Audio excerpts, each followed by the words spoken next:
Dwayne here, PhoenixTypewriter.com. IBM Selectric on the bench. It has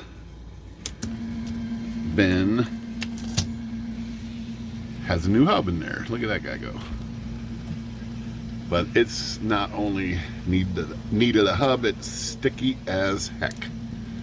So we're going to tackle stiff keyboard problems with Selectrics that are sticky.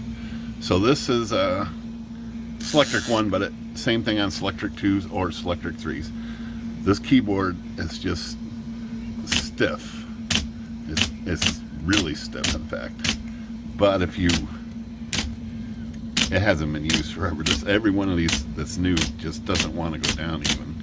But once you push them down, they start working. So that is a sign that the compensator tube that's in here full of ball bearings is just the oil and grease in there is just stuck. So these actually, that one repeated. It's not supposed to repeat, but that one did too. But it's because that interposer is getting stuck in the compensator tube. So every time I work one of these, it gets a little freer. But here is my method for cleaning that. So that compensator tube is these guys right here. This little plug holds all these ball bearings in there, but you do not want to touch these. This is a tricky adjustment. There's one of these on both sides. Do not touch these if possible. That will change the ball bearing clearances and you may never get it right. So here's what I do with these guys, and it's been working fine for a decade. So that compensator tube is this black portion of right there, right where I'm poking all along here where these interposers are. It's right between this plate and that other color. So it's this black area right there, all the way across. Let me see if I can get a little more light down here. See if I can direct some light in there a little bit. Yeah, it's tough. Okay, so it's that area right up in there. And if you look, can't see it very clearly on camera, but if you look, there's little slots. There's little slots in there for each of those interposers. Well, in that gap, you can squirt, if you have lacquer thinner and a little tube like this with the little squirter thing, you can just get right in here and just squirt that liquid right up through there, like that, and get that in that whole ball bearing shaft. You can also tilt this thing up on the side and run it through this, but this way seems to be working. And so it's in there. I got some fluid in there right now. I'm going to run this a little bit and work it in a little bit and see if I can get some of these freed up a little more, because it was really stiff. Some of these are really stiff. Pretty. They're starting. All right, it's already starting to free up some. Okay, we need to let that soak in there for just a minute. We don't want it to evaporate out. And another thing I'm going to do here is throw this towel in here now, so when I air blow that out, it doesn't get too messy. Okay, I'm just going to stick that in there. And now what I'm going to do is I'm actually going to put some more fluid in there. And just like that. And then I'm going to give it a first blow of air through there. Get my air gun out of here. And I'm going to turn my fans on. So I want to blow that stuff right out and through. And get this camera out of my way. And so I'm just going to zap this all the way across. Just like that. And while I got it fresh, I'm going to put some more fluid in there. Just like that. Let it get up through those slots all the way through there. And let's run it some more. Just work it in there. Move this thing out of the way so it doesn't bind up here. And let's see how this keyboard is feeling. Much better. I'm telling you, that is a common problem with these. So I'm just working that in there a little bit more. This one is really stiff, so I'm going to flush it. I'm going to air blow it out one more time. Well, maybe even 2 more times. And put a little more fluid in here.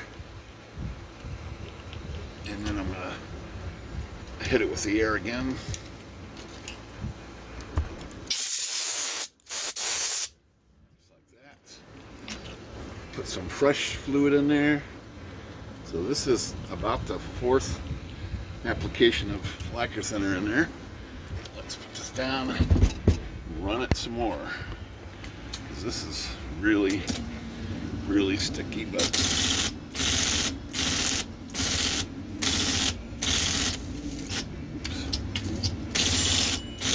feeling much better.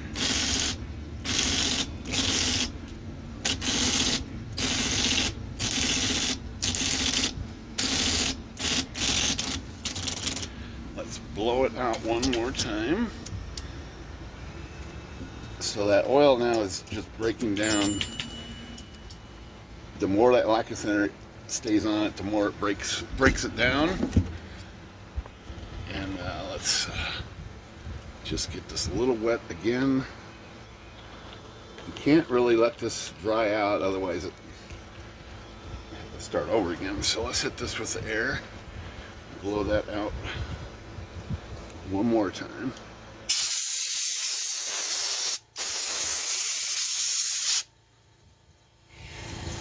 Let's work it one more time.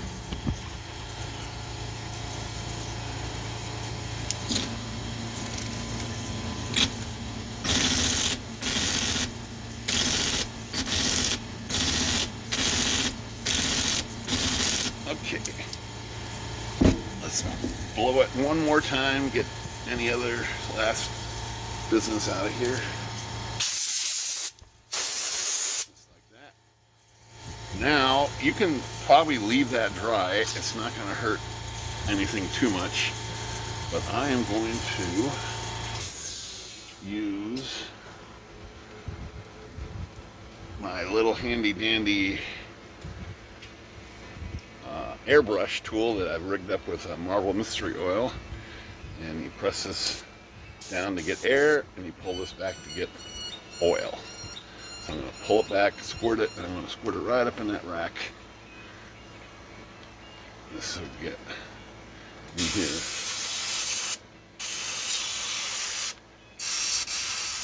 Right up in there. This air gun kind of mystifies the oil, gets it up in there pretty darn good anymore. That's a pretty good method. And then let me work it a little bit in here a little bit.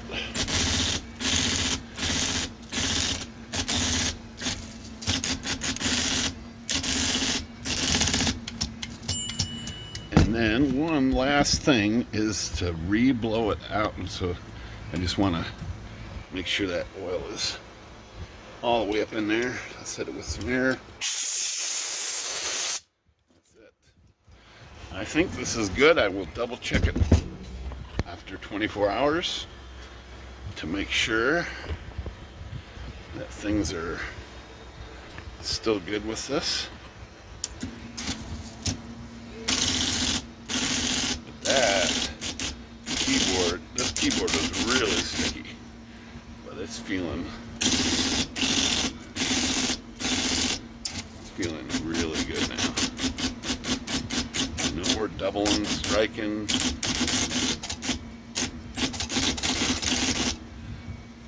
Alright, that is my video for today. Only 10 minutes, not too bad. Very common problem with IBM Selectric keyboards nowadays. Good day.